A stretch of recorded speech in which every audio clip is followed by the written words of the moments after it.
तो ये क्वेश्चन है उसी डीसी मशीन के एप्लीकेशन का ही एक क्वेश्चन है, जिसमें ये 5 का पार्ट ए है, 5 का पार्ट ए।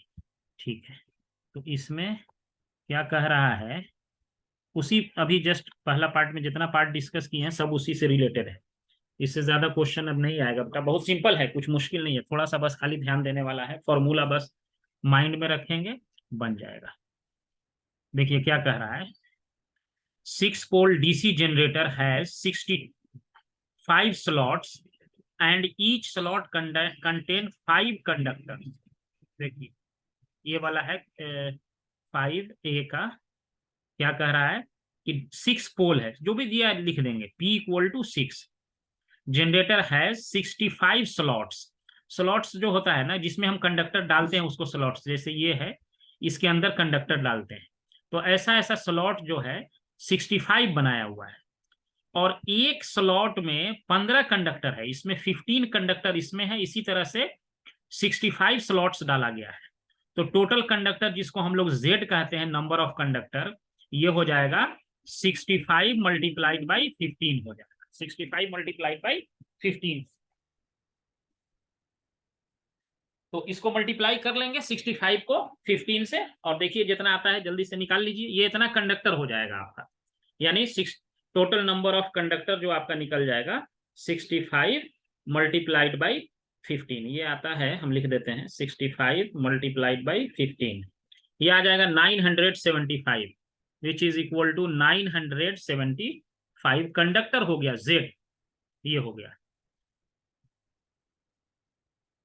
फ्लक्स पर pole is 8 milli weber, phi जो है फ्लक्स पर पोल दिया हुआ है 8 मिली वेबर है, यानी कि 8 इंटू 10⁻³ वेबर हो गया। एंड रन्स एट n दिया हुआ है आपका 1000 RPM पे ये रन कर रहा है ये machine. Find the induced EMF of the machine if it's armature is wave winding. देखिए दे दिया ना, वेव वाइंडिंग है ये, तो हम लिखे थे ना इक्वेशन अभी, आर्मेचर में induced EMF phi ZNP divided by 60A हो गया, सारा दे ही रखा है, अब इसमें सारा वैल्यू दे रखा है, इसको वैल्यू पुट करना है, रिजल्ट निकल गया इंड्यूस्ड EMF के लिए। अब इसमें आपको वो नहीं जाना है, ये तो सिंपल जस्ट इंड्यूस्ड EMF के लिए ये दे दिया, तो फाई का वैल्यू डाल देंगे 8 milli weber, 8 into 10⁻³ number of conductors निकाल ही लिए 975, और ये स्पीड देखिए आरपीएम में दिया हुआ, ये आरपीएम में ही चाहिए, ये ध्यान रखना है, ये रेडियन पर सेकंड वाला नहीं चलेगा, ये आरपीएम वाला चलेगा। इंटू 1000 इंटू पोल कितना है 6 डिवाइडेड बाई 60 इंटू ए क्या है, पैरेलल पाथ है। अब पैरेलल पाथ का हम बताएं पहले वाले, अभी इससे पहले जस्ट डिस्कस किए थे पहले वाले लेक्चर में, इसमें क्या था, वेव वाइंडिंग के लिए ए कितना हो जाएगा, इसमें कितना लेटर है 4, तो इसका आधा कर दो 2 हो जाएगा, याद रखने के लिए। अगर वेव नहीं होता, लैप कहता, तो उसमें फिक्स है ए इक्वल टू पी हो जाता है, लैप वाइंडिंग के लिए पैरेलल पाथ इक्वल टू पोल के इक्वल हो जाएगा। अब वेव से इसको रिलेट करना है कि इसका आधा हो जाएगा जितना लेटर है, वरना जितना पोल है उतना ही पैरेलल पाथ होगा, तो वेव कह दिया तो यहाँ पे 2 डाल देंगे एक जगह।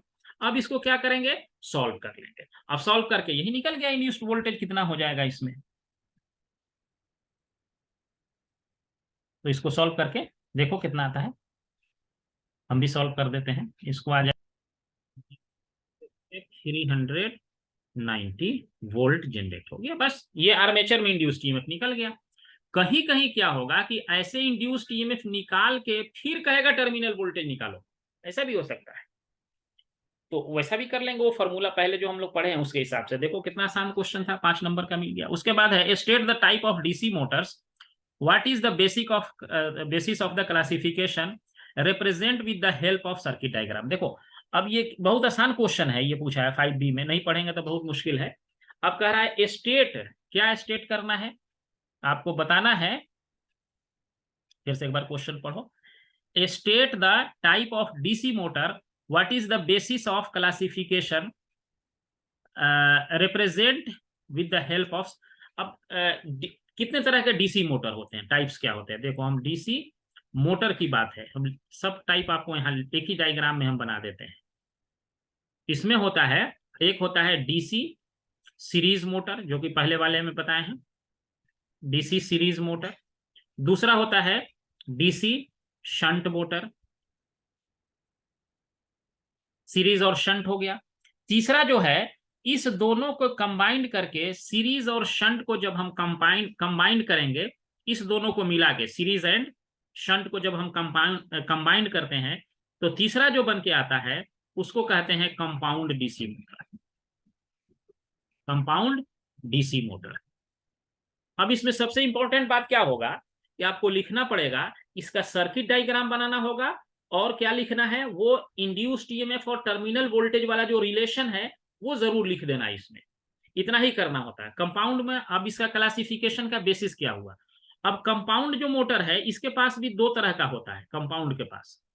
एक है cumulative compound, CUMULATIV, cumulative compound,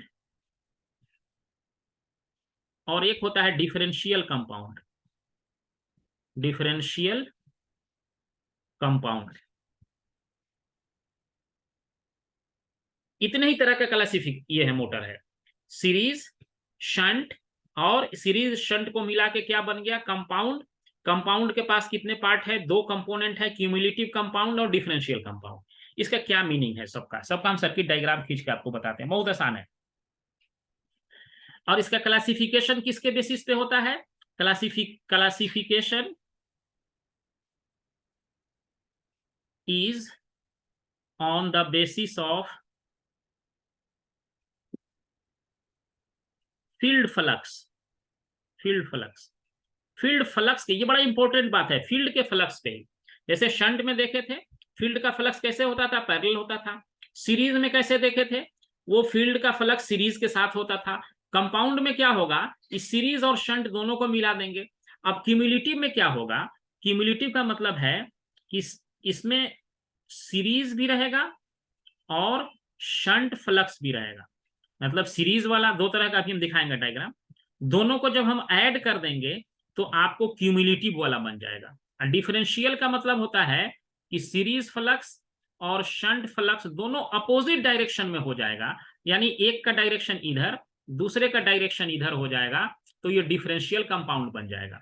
ये सीरीज और शंट जो है दोनों का डायरेक्शन इसमें सेम रहेगा, ये भी इसी डायरेक्शन में, ये भी इसी डायरेक्शन में रहेगा, तो क्यूमुलेटिव बन जाएगा। वरना डिफरेंशियल होने के लिए दोनों का डायरेक्शन अपोजिट हो जाएगा। अब हम सबका सर्किट डायग्राम खींच के समझाते हैं कि कैसे कैसे ये होता है। Is on the basis of flux, series और शंट। जैसे ये देखिए, ये वाला है, ये है आपका, ये ऐसे है। एक यहाँ पे ये फील्ड को हम लोग F1 एंड F2 से दिखाते हैं, F1 एंड F2, ये फील्ड। ये देखो आपका मोटर है, ये ऐसे है। ये इस मोटर को, आर्मेचर वाइंडिंग को A1 और A2 से दिखाते हैं। ये ब्रश है इस तरह का जो, अब ये देखो ये फील्ड क्या है, मशीन के अंदर नहीं है, ये बाहर है, तो इसीलिए इसको सेपरेटली एक्साइटेड कहते हैं, सेपरेटली एक्साइटेड। एक्साइटेशन का मतलब है, ये फील्ड से मतलब है, फील्ड फ्लक्स को ही एक्साइटेशन कहते हैं, फील्ड फ्लक्स।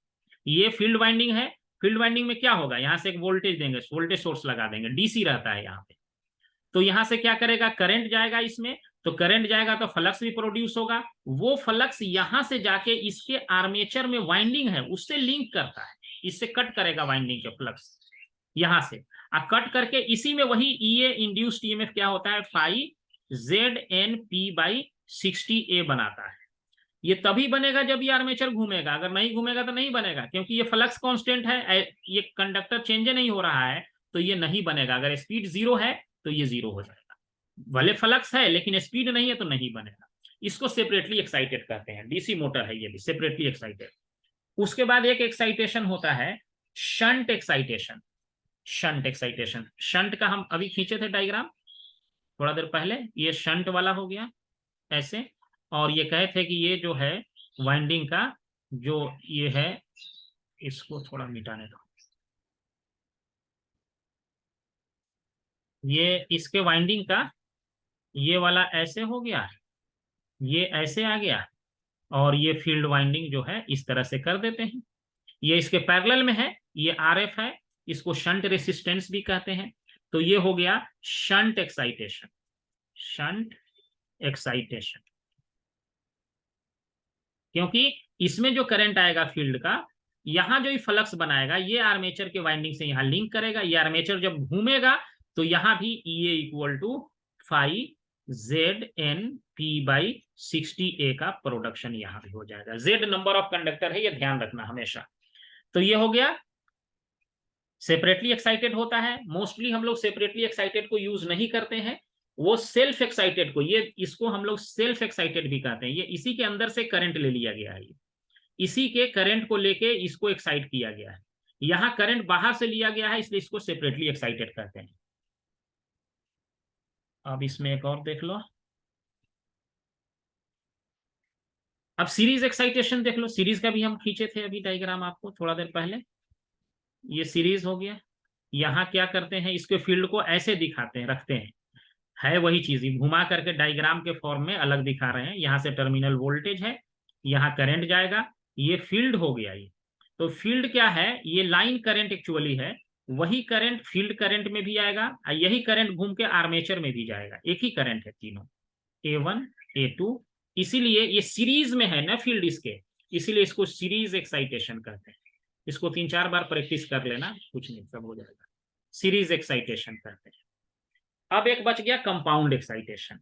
कंपाउंड में क्या होता है, दो तरह का एक्साइटेशन होता है कंपाउंड। इस ये सब डायग्राम इसमें बना हुआ है बुक में, 10.13 देख लेना, ये तीनों तरह का एक्साइटेशन।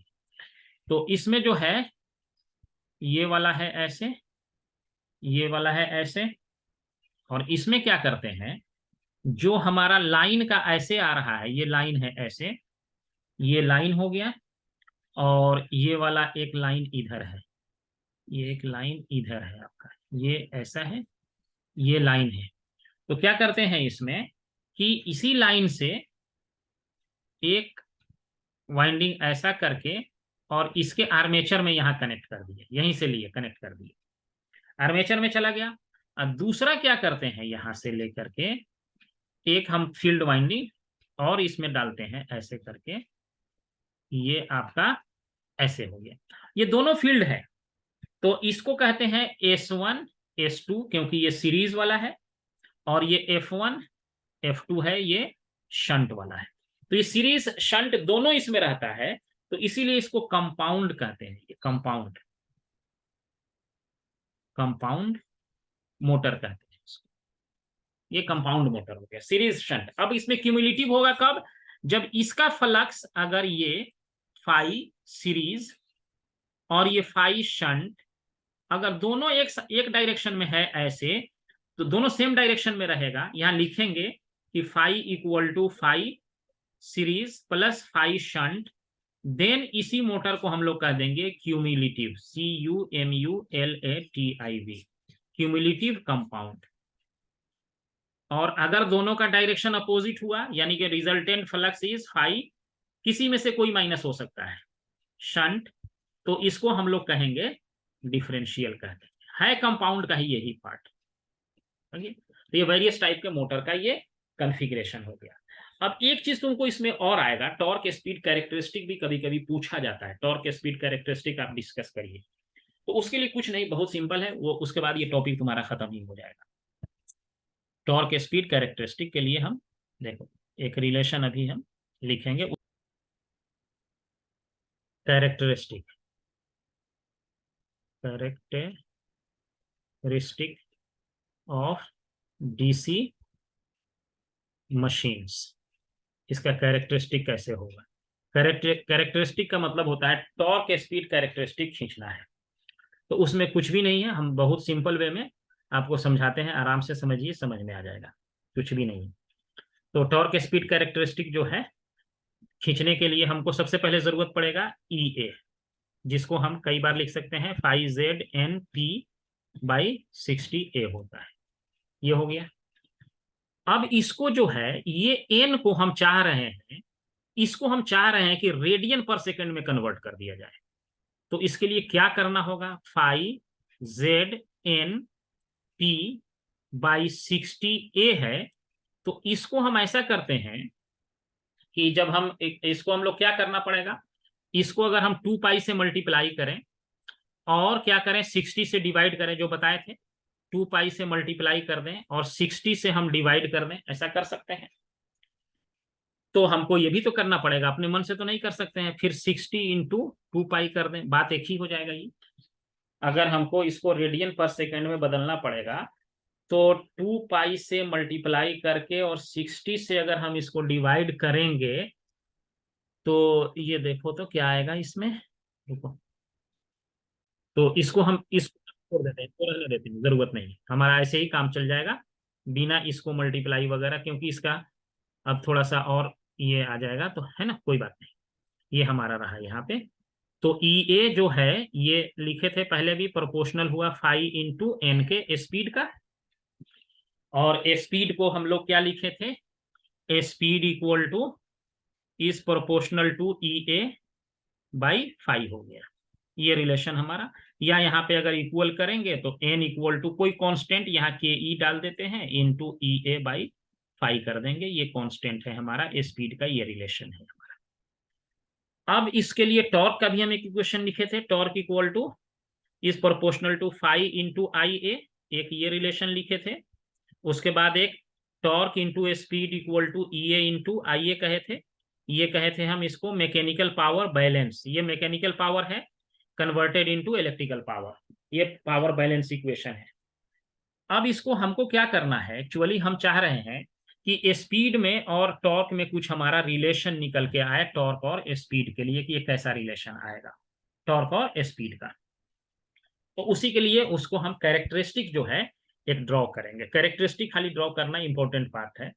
तो इसके लिए क्या करेंगे कि हमारे पास जो स्पीड का जो इक्वेशन आया है अभी हमारे पास यही है ना, के E multiplied by E A into 5, यही है, इसी स्पीड, इसी को लिखते हैं एन इक्वल टू के ई, ये हमारा कोई कांस्टेंट है।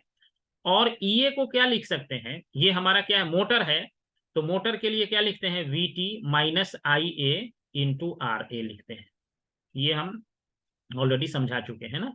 मोटर है यहाँ पे, तो मोटर के केस में क्या आया था, ई ए यही था, और यहाँ पे आर ए था, कहते कि आप सिंपली इसको केवीएल लगा लीजिए वी टी, तो यहाँ से ई ए का वैल्यू निकालेंगे V T minus I A into R A हो जाएगा, ये हमारा रिलेशन हो गया, स्पीड का हो गया, फ्लक्स के इनवर्सली प्रोपोर्शनल हो गया। अब हम इसको चाह रहे हैं किसमें, कि इसको टॉर्क के टर्म में कन्वर्ट करना चाह रहे हैं, टॉर्क के टर्म में, टॉर्क एंड फ्लक्स के टर्म में हम इसको ले जाना चाह रहे हैं। तो यहां से भी क्या करेंगे, जब हमें यहां भी हमारा क्या हो जाएगा, एक कांस्टेंट आ जाएगा यहां भी, कहां पे, ये प्रोपोर्शनल है ना इसके, तो यहां से अगर हम आर्मेचर करंट निकालें यहां से, और इस आर्मेचर करंट को ऐसे लिख सकते हैं, इस आर्मेचर यहां से मान लो टॉर्क इक्वल टू, हम यहाँ कुछ कांस्टेंट यहाँ पे डाल देते हैं फॉर द टाइम बिंग, मान लो के वन कोई कांस्टेंट है, 5 इंटू आई ए है, तो यहां से आई ए हमारा हो जाएगा torque divided by K one into 5 हो जाएगा यहाँ से आई ए का वैल्यू, और आई ए का वैल्यू यहाँ इसमें पुट कर दो खाली, और कुछ नहीं करना है यहाँ पे। तो इस रिलेशन से हमारा ये हमको आई ए का वैल्यू यहाँ पे पुट करता है। तो स्पीड इक्वल टू के ई, एक कांस्टेंट है ये, इसको लिखेंगे V T by 5 minus V T by 5 minus I A का वैल्यू डाल दो T into K by K one by 5, ये आर्मेचर करंट के जगह पर टी बाई के वन 5 हो गया, यहाँ फ्लक्स एक पहले ही से है तो ये 5 स्क्वायर हो जाएगा इंटू आर ए हो गया, ये ऐसे हो गया। अब ये हमारा कांस्टेंट है, अभी ये दोनों कांस्टेंट जो है ना, ये दोनों कांस्टेंट अलग अलग होता है, लेकिन वही अगर हम स्पीड को रेडियन पर सेकंड में कन्वर्ट कर देंगे तो यहाँ जो कांस्टेंट होता है यहाँ कांस्टेंट होता है, दोनों सेम हो जाता है। लेकिन अब उसको हम बात अभी नहीं करेंगे, क्योंकि वो जब हायर क्लास में थर्ड सेमेस्टर में वो खुद पढ़ाया जाएगा वो सब चीज। तो ये हमारा हो गया। अब इसमें देखो क्या देखते हैं हम, कि इस कांस्टेंट को के ई को, इसको हम इसमें चाहे तो मल्टीप्लाई भी कर सकते हैं, और इसको जो है हमारा कांस्टेंट जो है, देखो इसको हम क्या लिख सकते हैं, के E into we T by 5 minus, इसको के ई से मल्टीप्लाई कर दो, के ई by K one into T by 5 का स्क्वायर इंटू आर ए हो जाएगा। ये हमारा स्पीड और टॉर्क का रिलेशन ये ऐसा आएगा।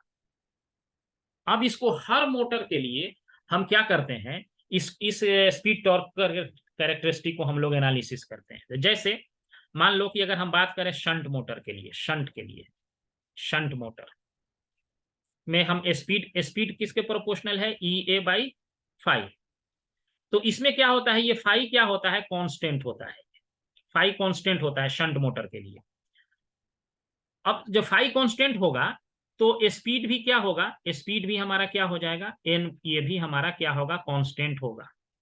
अगर हम इसको कांस्टेंट रखें तो ये कांस्टेंट रखते भी हैं, एक बार में हम एक ही को चेंज करते हैं, या तो फ्लक्स को चेंज करेंगे या इसको चेंज करेंगे।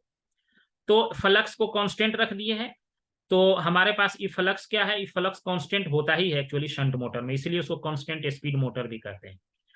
तो इसका जो कैरेक्टरिस्टिक खींचा जाता है, इसका हम सबका कैरेक्टरिस्टिक एक ही जगह हम खींच देते हैं कि ताकि अगर वो सीरीज शंट एंड कंपाउंड जो है, ये जितना कैरेक्टरिस्टिक है, क्योंकि बाकी डिटेल जो है वो बाद में पढ़ना है, लेकिन यहाँ हम जो है एक ही जगह सारे कैरेक्टरिस्टिक को खींच देते हैं एक ही जगह। देखो स्पीड और टॉर्क कैरेक्टरिस्टिक कैसा आएगा, ये फिगर है 10.31 है, नागराज के बुक का ही है। यहाँ से ये एक लाइन खींचते हैं यहाँ से, और एक यहाँ से खींच दो। इसमें क्या करते हैं हम लोग, इसके कैरेक्टरिस्टिक को देखो, ये एक बेस स्पीड होता है, शंट के केस में थोड़ा सा ये चेंज होता है, मतलब कि क्या कहते हैं, टॉर्क के बढ़ने से, ये टॉर्क जो है इधर टॉर्क लिख दिए हैं, और ये शंट वाला कैरेक्टरिस्टिक है, ये शंट है, इसका स्पीड ये एन नॉट है, जिसको रेटेड स्पीड कहते हैं किसी भी मशीन का, ये रेटेड स्पीड कहलाता है। तो इसका स्पीड लगभग ये क्या होता है, कांस्टेंट होता है। डिफरेंशियल कंपाउंड का क्या होगा, ये ऐसे होने लगता है, इसका स्पीड जो है ऐसा होगा कि एक बार बहुत ऊपर जाने लगेगा, क्यों होगा अभी हम बताते हैं थोड़ी देर ऊपर। क्यूमुलेटिव कंपाउंड का क्या होगा, यहां से ये इस तरीके से होने लगेगा। सीरीज मशीन मोटर का क्या होता है, वो इस तरीके से होता है, ये सीरीज है, ये है आपका डिफरेंशियल कंपाउंड, और ये है क्यूमुलेटिव कंपाउंड, लेटिव कंपाउंड, और ये है सीरीज मोटर। ये चारों कैरेक्टरिस्टिक आपको पूछा जा सकता है एग्जाम में कि ड्रॉ करिए, ऐसा क्यों होता है, ये कैरेक्टरिस्टिक हम बता रहे हैं। इसी रिलेशन से आ जाओ, यहीं से हम स्पीड की टॉर्क की बात करते हैं। तो यहां से अगर इसमें अगर फ्लक्स का वैल्यू मान लो, अगर हम फ्लक्स का वैल्यू कांस्टेंट कर दें तो स्पीड हमारा क्या हो गया, कांस्टेंट हो गया, जो कि शंट के लिए है। सीरीज में आ जाओ, सीरीज मोटर में क्या होता है कि जैसे जैसे हम यहां से ध्यान से देखो, सीरीज मोटर में ये वाला हमारा कैरेक्टरिस्टिक है ना, ऐसे ऐसा, ये सीरीज का है ये। तो इसमें जैसे जैसे इस मोटर पे हम लोड बढ़ाएंगे, लोड बढ़ाने से क्या होगा, करंट बढ़ेगा, यहां से ज्यादा करंट लेने लगेगा मोटर। लोड नहीं रखेंगे तो करंट भी कम लेगा। तो क्या होगा, जब इसमें से स्पीड किसके प्रोपोर्शनल है, ई ए बाई फाइव। अब देखो अगर हम इसमें से करंट ज्यादा लेने लगे मोटर से, ये आई एफ है, अगर हमारा फील्ड करंट बढ़ गया, यानी मोटर पे लोड बढ़ गया, तो फ्लक्स भी क्या हो जाएगा, बढ़ जाएगा। अगर फ्लक्स बढ़ जाएगा तो फ्लक्स के बढ़ने से क्या होगा, स्पीड क्या होगा आपका, कम हो जाएगा। फ्लक्स बढ़ेगा तो स्पीड कम हो जाएगा। तो इस केस में क्या होगा, अब टॉर्क की बात कर लेते हैं। टॉर्क किसके प्रोपोर्शनल है, फाइव इंटू आई ए के, यही है। अब यहां देखो टॉर्क क्या हो जाएगा, ये आई ए और फाइव क्या है, ये आई ए भी वही है, आर्मेचर करंट भी बढ़ जाएगा, यही तो आर्मेचर करंट आ रहा है। तीनों देखो रिलेशन, आई ए बढ़ा तो फील्ड करंट बढ़ा, और फील्ड करंट बढ़ा तो फ्लक्स बढ़ा। तो इसका मतलब है फ्लक्स जो है वो फील्ड करंट के प्रोपोर्शनल हो गया। तो फ्लक्स किसके प्रोपोर्शनल है, फील्ड करंट के, और फील्ड करंट किसके प्रोपोर्शनल है, आर्मेचर करंट के। इसमें जो भी करंट आर्मेचर में आ रहा है वही तो फील्ड करंट, वही यहां से लाइन करंट भी है। तो इसका मतलब है टॉर्क को हम लिख सकते हैं कि आई ए के स्क्वायर के प्रोपोर्शनल है। यानी इसका मतलब हुआ कि अगर आप थोड़ा सा फ्लक्स बढ़ाएंगे तो टॉर्क बहुत बढ़ जाएगा, टॉर्क ये जो है बहुत बढ़ जाएगा। तो इसीलिए ये कैरेक्टरिस्टिक क्या होता है, ऐसे स्पीड तो इसका घटेगा, ये देखो फ्लक्स के बढ़ने से स्पीड क्या हो गया, घट गया, यहां से स्पीड कम होने लगा, लेकिन टॉर्क क्या होने लगा, बढ़ने लगा। यानी कि स्पीड कम हो गया और टॉर्क क्या हो गया, बहुत बढ़ गया। तो ये हमको कौन से मशीन में यूज करना पड़ेगा, रेलवे में, जो मोटर यूज करते हैं ना, रेलवे स्टेशन पे बहुत सारा पैसेंजर पहुंच गया वहां, तो उस समय ज्यादा टॉर्क चाहिए, स्पीड कम हो गया और टॉर्क जो है बढ़ गया। लेकिन जैसे जैसे आप करंट कम करने लगेंगे, ये करंट का वैल्यू जैसे जैसे घटने लगेगा, ये स्पीड बढ़ने लगेगा, ये फ्लक्स जैसे जैसे घटेगा ये स्पीड बढ़ने लगेगा। तो स्पीड जैसे जैसे ये बढ़ेगा तो टॉर्क का वैल्यू क्या हो जाएगा, ये फ्लक्स जैसे कम करेंगे तो टॉर्क उसके स्क्वायर से कम होगा। यानी इस डायरेक्शन में जब हम चलेंगे तो हमारा स्पीड बढ़ने लगेगा और टॉर्क का वैल्यू कम होने लगेगा। ये हमको तब चाहिए जब मोटर फुल स्पीड पहुंच जाता है, तो उस समय हमको ये वाला कंडीशन चाहिए। तो ये तीनों कंडीशन, ये डिफरेंशियल वाला शंट हो गया, सीरीज हो गया। अब रहा डिफरेंशियल वाला, ये तो सीरीज बता दिए, शंट में बता दिए कांस्टेंट होता है। अब डिफरेंशियल में आ जाओ। तो डिफरेंशियल में जब हम फाई की बात करेंगे तो हमारा स्पीड क्या है, प्रोपोर्शनल है ई ए बाई फाई के। और और फाई क्या है, दो लोग का डिफरेंस है ये।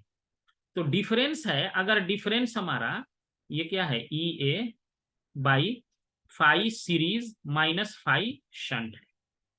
अब ये हो गया कि मान लो कि अगर ये वाला हमारा वैल्यू सीरीज वाला है और ये शंट वाला है, तो अगर हमारा ये वैल्यू मान लो शंट वाला फ्लक्स बढ़ने लगा, तो ये ओवरऑल इफेक्ट क्या होगा, ये कम हो जाएगा। अगर ये बढ़ने लगा शंट वाला तो ओवरऑल इफेक्ट कम हो जाएगा, तो कम होने से स्पीड क्या होगा, बढ़ने लगेगा। और अगर ये गलती से ही दोनों बराबर हो गया तो सोचो क्या होगा, स्पीड इनफाइनाइट हो जाएगा। गलती से अगर ये दोनों बराबर हो गया तो स्पीड इनफाइनाइट होगा, स्पीड ऐसे ट्रीमेंडसली ये बढ़ रहा है। इसीलिए इस मोटर को यूज नहीं करते हैं कहीं भी, कि स्पीड अगर ये गलती से बराबर हो गया तो मोटर का स्पीड इतना ज्यादा हो जाएगा कि ये कंट्रोल ही नहीं होगा।